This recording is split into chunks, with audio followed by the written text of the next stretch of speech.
going to show you how to make a tie blanket. I make these all the time, and I'm really not a crafty person, so whether you are artsy and crafty or not, they're super simple and not too time consuming, so everyone can make them. They're great for gifts like when going to a baby shower or birthday party, or just for having around the house, laying around on the couch. Before you begin, you need to have a pair of sharp scissors and 2 pieces of fabric that are the exact same size. I like to use fleece because I think it's easy to work with when tying the blanket. It doesn't stretch too much and it doesn't tear further. And the project does take about an hour to complete. So to save time, I've already gone through some of the steps, and I'm just going to sort of compress them and then show you a finished product. The first step is spreading a piece of fabric flat on the floor.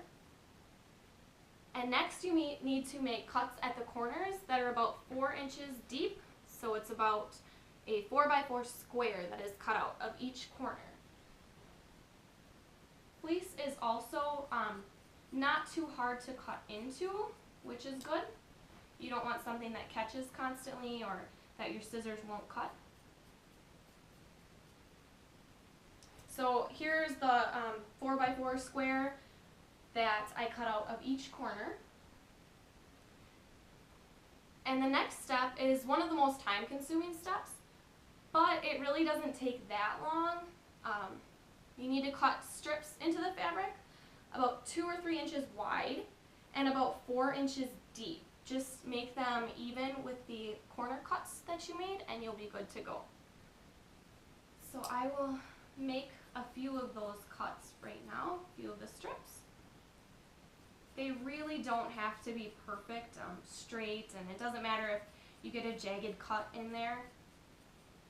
You really won't be able to tell when you actually tie it together and you have the finished product. And you can see how quick it is to actually cut them. Like I said, this might be a time-consuming step, but tying them is probably the longest step, and that's still not really that long. Okay, so I've got strips cut into the fabric here. And after that's done, you can now take your second piece of fabric and lie it on top of the first so that it really lines up perfectly. So I will do that.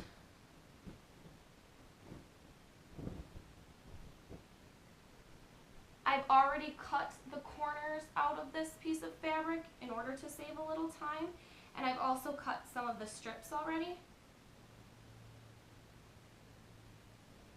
Just get it lined up. The edges really need to be even so that your strips line up nice and even.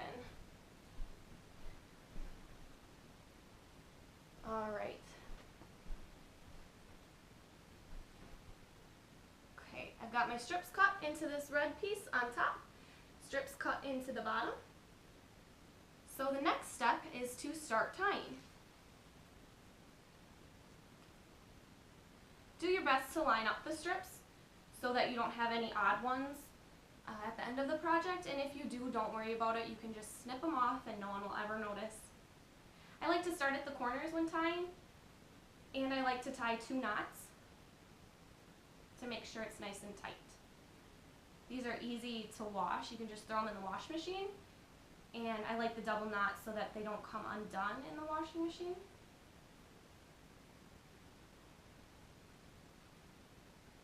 The corners will roll in on themselves a little, I've found, but it's alright. It makes for a nice comfy shape, I guess you could say.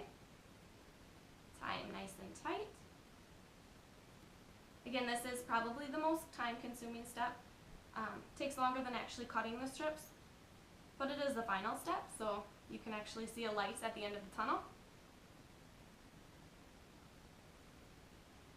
Just do a couple more here. Okay. So this is what it will look like when it's finished. Hopefully you can see the ties there, and the corner sort of rolled in on itself, but that's perfectly fine. And this is a finished piece as you can see, it is tied all the way around, all the edges. 2 types of fabric, super comfy. This one is a lot bigger because it is for an adult, and this one is for a baby.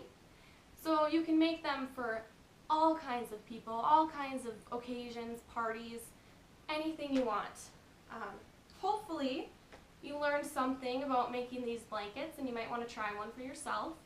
And I thank you for letting me show you one of my hobbies.